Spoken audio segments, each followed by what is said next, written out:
All right, everybody. Hey, this is John Ramstead here, and I'm with my good friend, Norton Rainey. Norton, welcome to the live stream. Hey, thanks for having me, John. I sure appreciate it. It's great being with you. You're an awesome leader, and also having LaKisha Johnson with us, which is really special. Yeah, LaKisha, welcome. Thank you. Thank you guys so much. I'm super excited. I'm in the midst of greatness, so that's exciting for me. Well, you're awesome. I remember, so here's everybody out there. When I first met Norton, it was 2008. I just moved to Denver, and I had a circle of people I was getting to know, and they said, man, there is an amazing nonprofit. It's called at the time, it was called the Alliance for Choice in Education. Today, it's known as ACE Scholarships. And he said they are on fire. They are on a mission to help some of the most underserved youth in America. At the time, it was really in the Denver and other public school systems. The graduation rates in our public schools here in Colorado really had a long way to go. The quality of education, we've all heard about this. There's an entire generation of kids that is at risk of being left behind and not being equipped to be out there and live a productive life, a meaningful life, have great relationships and marriages and jobs and all the things that many of us, some of us, take for granted. And ACE was founded by an amazing man, Alex Cranberg, who had a vision of what if we could actually change this. And so, Norton, I'll let you share a little bit more about what ACE does. But since we first met, and this is 12 years ago now, believe it or not, you guys have expanded across the country. Mm-hmm. And how many states are you in now? 8 states. 8 states. And what states are you in case anybody out there who's listening is interested? Yeah, glad to. So we were founded in Colorado. That's, as you mentioned a few minutes ago, Alex Cranberg, who's in the oil and gas sector, just had a great vision to help out low-income kids and not wait anymore. And then we received a call from this incredible family in Montana, Greg and Susan Jean Forte, and they said, we want to really help you scale your efforts. And that's what really caused us to start thinking bigger than what we had at that time. And that led us into the great state of Montana. And then from there, we've gone to Wyoming, Kansas City or Kansas, Missouri, great state of Texas, Arkansas, and also Louisiana, where we have a tax credit program. So it's been a lot of fun, John. And that's how I met LaKisha, is that we were in Arkansas a couple months ago for ACE Arkansas event. And she came out and shared her story. And I'll tell you what, it's families like hers that are the reason why we do what we do, because it's a really morbid fact, and that is that low-income families, their children are being left behind. And as you said earlier, John, we are losing that generation. If you are not educated by a certain point in your life, you have a very difficult time making that up. And that's where we come in. And that's a great story about ACE, is that with our financial resources, we put them in great schools, and they graduate, they do well, they become productive members of our society. And that means that it's less of a drain on our society as taxpayers when we're actually bearing the brunt of kids who can't graduate and can't secure jobs. Yeah, and here's something I want to talk about too is in LaKisha. So I called Norton. It was earlier this week, and I said, "Man, how is everything that's happening in the society right now, the economy with coronavirus, affecting ACE and your programs and your students and your families?" I said, this has got to be a really difficult time. And one of the questions I asked Norton, I said, hey, how are you leading your team and serving your families in a time like this? Because this is challenging, right? Like all of a sudden, all these kids that were used to going to school, being educated, getting a meal, they're at home, right? You have 5 kids, 2 of your sons are at home. You got 5 grandkids. Yeah. A little bit about LaKisha, everybody. She's amazing. You're a youth pastor, right? Mm-hmm. Minister, yes. Entrepreneur. You got a publishing company. You've done a lot of work in the nonprofit area for 15 years. Yeah. You're also a widower, so you've also stepped into that role to raise all of your boys as father and mother, which is amazing. Yeah. And so I'd love for you to share a little bit about your story, and then we can talk about maybe what we can do as a community to help people, families just like LaKisha, her kids all around the country that right now need us more than ever, and we can't go and wait for a government program to get passed to help out. We don't have the time. No, not at all. I'm just grateful to be here. I'll give you a little bit of my background. I've been widowed now for 6 years. I do have 5 sons. My older 3 sons have all gone off to college. So just the 2 little guys and I are here at the house. The joke my husband always cracked was we would always have someone to mow the grass. And so when we had the last 2 later, because there is 9 years in between the 15-year-old and the next brother, when we had the last 2, it just put us in a different environment and a different situation. My husband was born with sickle cell anemia and went into liver failure 2 years before he died in 2014. We had a nonprofit organization. He led that organization. We were a homeschool family. At that time, I was a college professor, instructor, and I had been for 8 years. And then he made his transition to go and be with God. And it put me in a very strange place because I had not even thought about school options for the boys. And when we got to time for school to start, my mom was like shaking me, reality check, they've got to go to school. And I was like, huh? What do you mean they have to go to school? She's like, you're not going to be able to teach full time, operate the nonprofit, and homeschool them. And so that was Is that what you were kind of thinking? Hey, I'll just make it all work. I was, because here's wow. Here's the beautiful journey to this. In February, my husband just had a power. I don't know what he and God were talking about, but in February, he comes and he tells me, this is the last time I'll go to the hospital. And either God heals me on this side or the other side, but either way, I'm going to get healed. But we're not going to live this life in this hospital any longer. We've done this long enough. And it was hard to hear, but at the same time, and so the conversations leading up to his death, he was really preparing us. Like, he was reminding me of all these things to do. He called our older sons home from college. He had a very deep conversation. I keep telling everybody we had a gift. Like, we had a gift because we got to have the final words. And one of the conversations he had with me was this: I need you to promise me something. He said, those 2 little boys are very different. And either you are going to have to believe them or private school, or you're going to have to homeschool yourself. You're going to have to believe God. And I was like, okay. So in my head, I'm just like, I'm going to figure this out. I'll homeschool. I'll put all my classes online. Like, that was where I was. And then reality came in. And actually my, the next one above Josiah, he was his senior year in high school. And so it was like, okay, what do we do here? And so all my friends and family were like, you cannot do all of this. You are not Superwoman. And so I had to really pray and ask God to give me a peace. And then I had to really extend my faith. We went to school. This was a little bit before we went to ACE. Our church had a school, and so they were able to go to school. And then we needed to make transition because our grades didn't go up high enough for Josiah.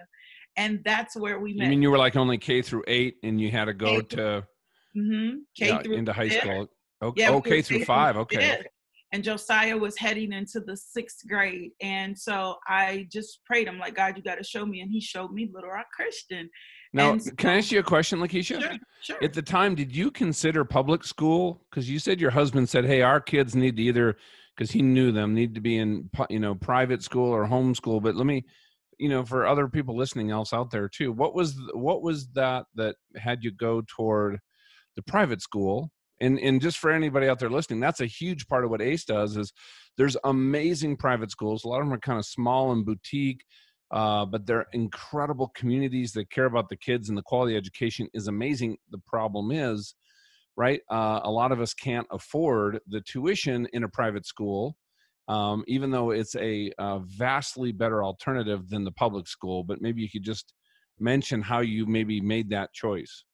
Well, I'm a product of public school, but just for one, several things. Like, our school systems have been under siege, like, by the state. In Arkansas there, yeah. We were struggling. We've been struggling with the leadership in the state. The state took over the school district. We just had so many transitions. And then they are so different. And I think I'll tell any parent, you really need to know your kids. You really need to evaluate your kids. They both see life differently. They both had experienced their dad suffer. So their compassion and things that they had experienced. And it's funny because this has been the thing that has been asked. Well, why didn't you put them in public school? Do you think they're too good for public school? And I tell people all the time, it had nothing to do with them being too good. It had everything to do with their purpose and me putting in an environment where I also, as a mom, felt safe. I needed to know because at the time I was teaching an hour away. And I needed to know that they were in an environment that if I needed to get to them or there was someone there. And then also for me, because we're in a private Christian school, being in an environment that would help us navigate through this process without dad being here. They lost their father, and I didn't want them to get lost in translation in an environment, and he definitely didn't, that there was no one there to help support them. And I have to be honest, like, it was so rough. Judah would not eat when we first transitioned him in school. He had never been in school. And it was amazing for me to have teachers text me and say, hey, he's not having a good day, but I've pulled him to the side. He's sitting in my lap. I'm loving on him. I'm hugging him. I'm praying with him. And I'm like, okay, I understand this more than anything. And so they were able to get what they needed spiritually as well, which was super important for us. Go ahead, Norton. He's muted. Oh no, I was listening in. I put my phone on mute there just because I was doing a lot of amens in the background. But let me just comment on LaKisha first of all. And I just want to say we have great success in the ACE program. Our kids graduate, and like I said earlier, they go to college and they're productive. And people ask me all the time, they say, how do you do it? What's your secret sauce? LaKisha is our secret sauce. Our parents are the reason why our kids do well. It is the easiest investment in the world when you've got a motivated family like LaKisha that will not give up and will go to the ends of the earth to make sure that their kids receive the education they need. Sky's the limit for our program. And it's the easiest investment because it's families who are motivated. And the other thing too, like she mentioned, is she referred to even the schools and how they came along her side and helped out her son Judah and pulled him aside, is the schools care so much about these kids, they won't let them fail. I remember many years ago when I began in Colorado, we had this extraordinary leader, a guy named Todd Clough, and he had a university school. You've met him, John. Yep. And Todd would say these were the hardest case kids, and they didn't want to go to school. They didn't really have parents in their home. But there was something inside them that said, I can have a brighter future, and no one has ever cared about me. And when Todd would show up at their front door in the morning and knock on the door and say, what are you doing? It's time for school. You're coming with me right now. It was the first time. And he was the principal, right? That's exactly right. And he wasn't there to get him in trouble. He was there because he loved them and wanted to encourage them toward something better, right? His how he approached the kids was beautiful. No, you're exactly right. And that's the reason why our program works, is that we're investing in great schools who care about these kids. They will not let them fail. And when you've got a family that's motivated, who won't let their kids fail, that's believing in the best and a great future, sky's the limit. And frankly, that's what makes our country so great. That's the American dream, is that everyone can have a great life. Oop, Norton, you just went quiet. It's okay. Okay, so let me ask you a question here, my friend. Right now, I believe you guys have provided the people that are in ACE programs and they graduate, right? And these are a lot of, underprivileged inner city kids, a 90% graduation rate. And most of the kids go on to secondary school, college, right? They get into a career. Mm-hmm. You guys have provided over the 20 years since this was founded by Alex. And then how long have you been the executive director, Norton, and been leading this? Well, I've been at ACE for 18 years. 18 years. We have an extraordinary team, and that's the reason why we've grown so much, is that we have amazing leaders and great business people who care deeply about this program. But 18 years, it goes by fast. Yeah, and it's it's involved the entire community. We have people on the board and donors. And ACE has provided, I just want to share this with people. Just think about this number, as of today, 42,316 scholarships. That's 42,000 kids whose lives, like we were just hearing about Judah, whose lives have been changed and transformed for the better. In just last year, as things have grown across the nation, 7,066 scholars. Now that's the program as it was operating and happening. And now all of a sudden we find ourselves in different times. So I would love to ask both of you two, like, how is what's happening now affecting the kids, the programs, and what can we do as a community to get involved, and what are the biggest needs right now? LaKisha, would you like to begin? Sure. I think for me, being at home now, we still pay tuition, right? And Yeah. that's the thing people need to be clear. My tuition payment still came out of my account. We still are paying tuition. Our school is so amazing. Like, I love Little Rock Christian so much. Like, our teachers, the minute that this started coming down the pipe, they were connecting with us. I have friends who have kids who are in public school right now, and they're not getting what we need. And I'm like, ooh, because our teachers started putting out videos. Our teachers were well versed in Google Chrome. Our administrators, we get a bedtime story every night, right? From somebody on the administration for the little kids. We are still getting STEM. We are still getting art. We are still getting all of the resources that we would get where if we were in school. We just, as a parent, are learning to adjust and figure this out. And so we've had to incorporate family walks, and we have to do several breaks. Like, I've had to give Judah more breaks than he would normally, because this is not his norm, right? And I have boys, he wants to move. And so we've had to figure this out. They're Zooming with teachers.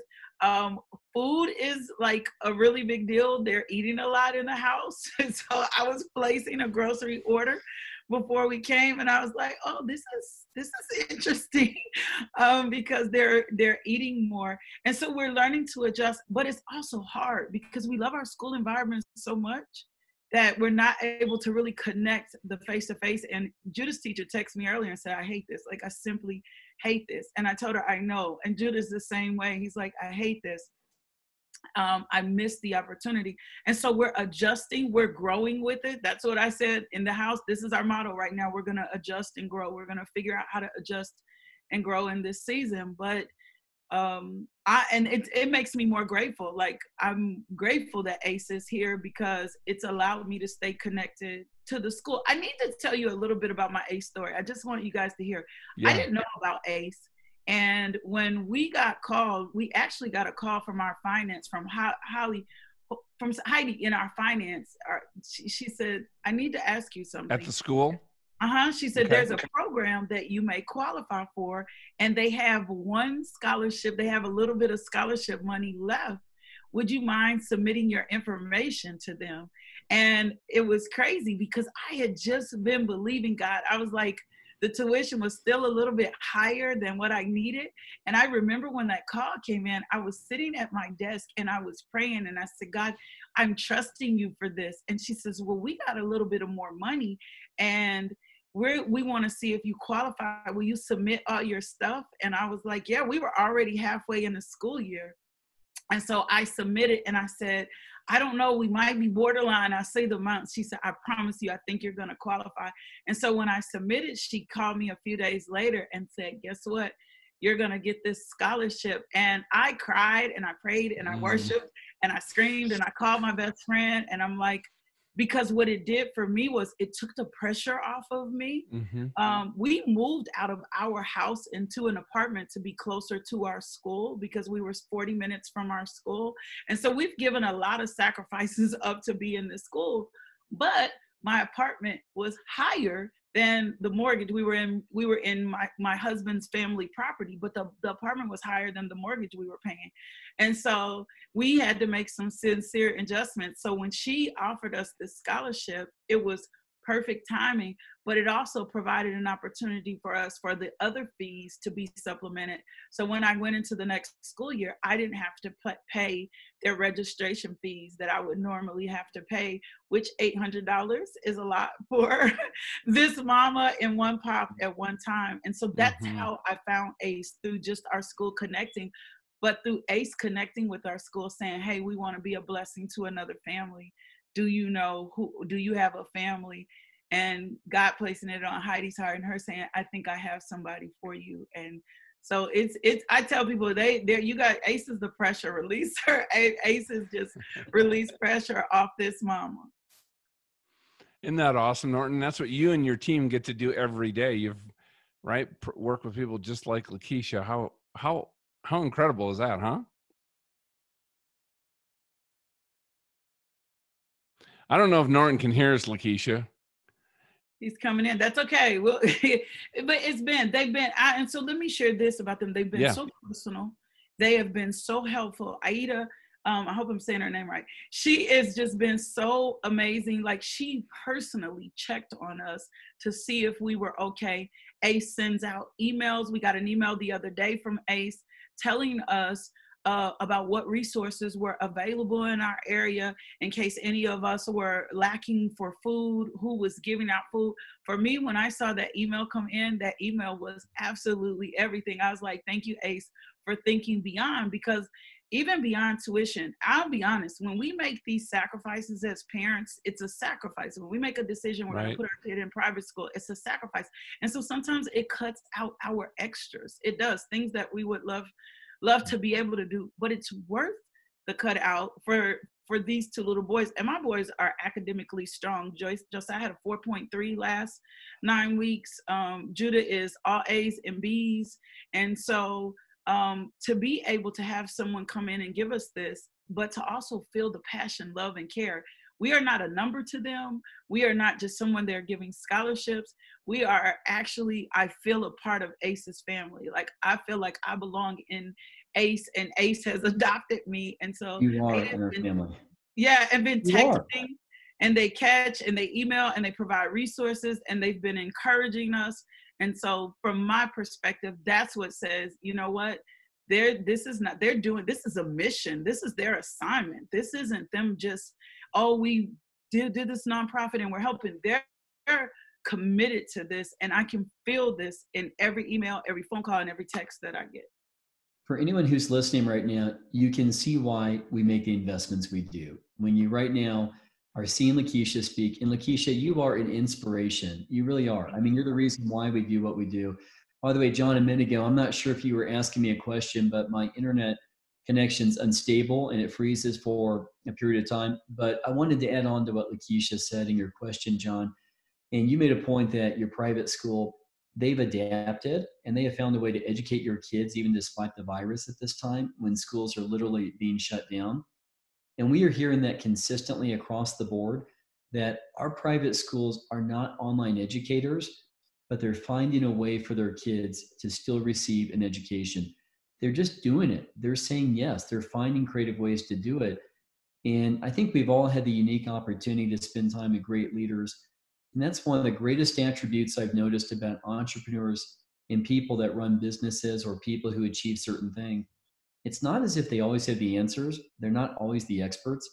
They just say yes. They have a vision, they believe, and they just start walking. And then along the way, many times you figure it out. Now, sometimes I get it, people have a really clear vision right away, but my whole point is that the private schools had no idea this was going to happen to them. And they've done that. And our families are suffering greatly. And that was my message, is that, yes, we want to make sure in the future we can help as many families on scholarship as we can, because way too many families are still being left behind, and they need us, and they need a great school. But right now, basic necessities like putting food on the table and survival is probably one of the greatest things that can occur. And that's why ACE has gotten behind making sure food is on the table and supporting your local food banks and churches that can help out. We'll continue beating that drum. And very soon we'll start beating that drum to raise more money for scholarships, because we need to, because we want to support more LaKishas and Judahs and the amazing kids that I know will change this country someday, LaKisha. Yeah, and there's a critical shortage right now in food banks, right? And I know one of the things that ACE is doing, and you mentioned this, LaKisha, just groceries, right? There's a lot of families all over the country, right? I hadn't thought about that before, right? It's not part of my grocery budget to buy food for a whole bunch of hungry kids who, for lunches now 5-6 days a week. Mm-hmm. I mean, that can make a huge difference. So I just want to let everybody know this is time where, you know, whether it's $5, $10, $20, our family's going to donate. You can go to acescholarships.org. Okay, acescholarships.org/donate. Man, let's just all rise up as a community around Denver, around the Eternal Leadership community, around the people that already know ACE, and just do to the extent that you can. And I know a lot of people are hurting out there. I get that. But if you can, just a little bit. And there's also a list, and I don't have the link in front of me here. Maybe you have it, Norton. If not, we'll put it right down below. ACE has also put out all of the food banks and nonprofits that help with groceries and all those kind of things in every one of the states that you guys operate in. And every one of those organizations also needs a little something extra because people are really depending on that. Do you know that link perchance, Norton? It's on our website, which you just mentioned, ascholarships.org. But I think outside of that is that I'd really recommend if you know churches in your community that have food banks set up, just get behind your churches or get behind local food banks that are doing good work, because we are not experts in our 8 states on who is doing the best work in those areas. You probably know what's best. If like our program at ACE, we always say that parents know the best education for their kids, whether it's a public school or a private school, a faith-based school, a secular. And the same thing goes true with this too, is that you probably know in your community who the best providers are for food, but please do it. They need it more than ever right now. And so, LaKisha, as we wrap up, I would love for you to share, maybe just kind of looking out there in the eyes of the other moms and dads that find themselves having to go through, you know, a period of time that we never saw coming. Right. Trying to make some, you know, really important decisions, balance things in their lives. And just what would you share with them? Right now, find your path for what's happening. One of the things, even though we're homeschooling now, we've just kind of set our own schedule, right? We're finding our way through this. We're not trying to model anyone else's, finding the things that are comfortable for us. We are spending time as a family loving on each other. Simple things, like one of the things I shared was our ways of movies. We're breaking out of our box, and like we've been having sleepovers in the living room, just little things to comfort. I've even had to allow the boys to sleep in the room with me. It's strange, but they feel better or more comfortable because this thing has given them a sense of like unsurety. And even though my boys they have big faith for little guys, I can still tell their comfort is in being clear or being close to me. And so that's it. Find your direction, find hope, find the good things. And I would definitely tell you, cut the social media and the news off if you can't digest through it, if you can't filter through it.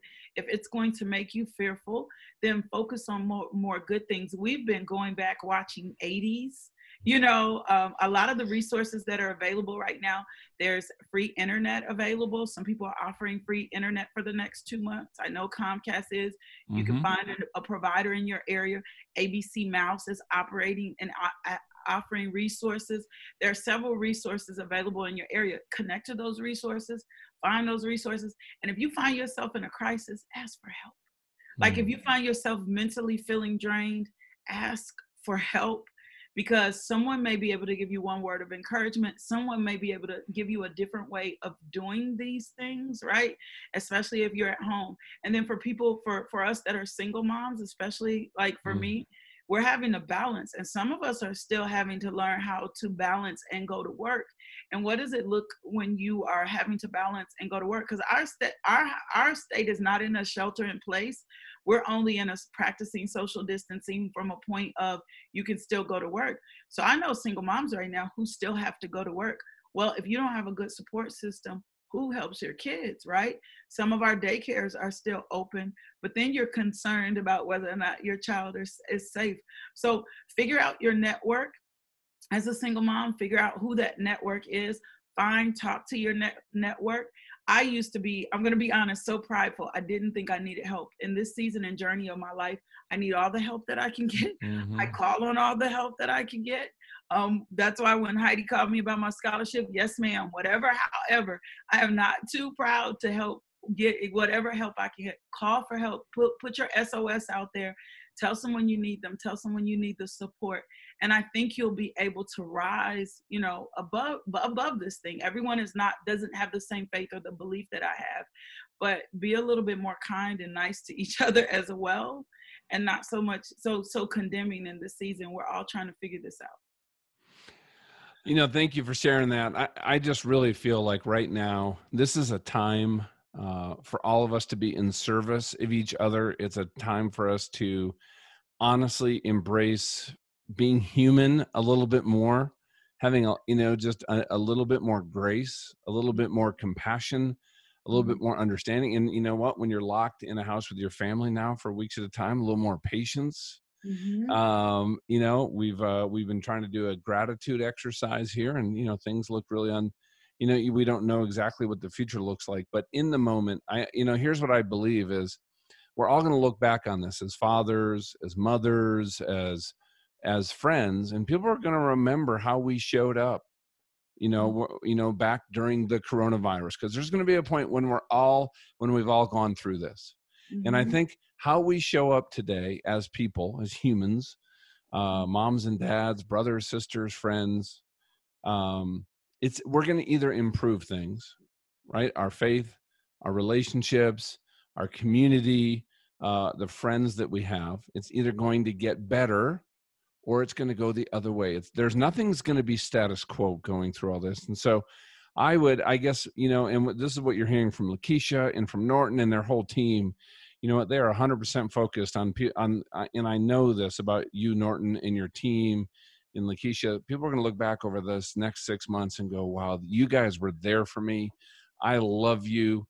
I trust you. And you know what? I would not have gotten through this except for people like you and your help. And you know what? That is such an inspiration to me and everybody else, hopefully listening, because that is where I think we should all, be striving toward. And so, hey, let's whatever we can do, a couple dollars or a lot of dollars, depending on where you're at. Let's go to acescholarships.org. A lot of dollars. You like that? Some, and there's no difference, but some is good and some's a little gooder, just saying. Right? So acescholarships.org/donate. And Norton, I love your call to action. You know what? Find a way to get some food. If you're going to go to the grocery store, grab 1 or 2 extra items every trip. I know we're only going a couple times a week. And if all of us just did that, 1 or 2 items and just drop it off, and just, go by your church and, and there's a box there. You don't even have to get out of your car. You just drop it and then keep driving. That would be huge for these food banks. So, and you guys, thank you for your time. Thank you for being an inspiration. And Norton, if anybody out there that wants to learn more about ACE, acescholarships.org. You guys can connect with the team there. Is there another way to connect with the team, Norton? So Norton's frozen, but at acescholarships.org, you can connect with the whole team there. There's a contact us button. They're amazing. They're responsive. They're incredible people. And LaKisha, thank you for what you're doing. And give your boys a hug for us. And I look forward to our next conversation.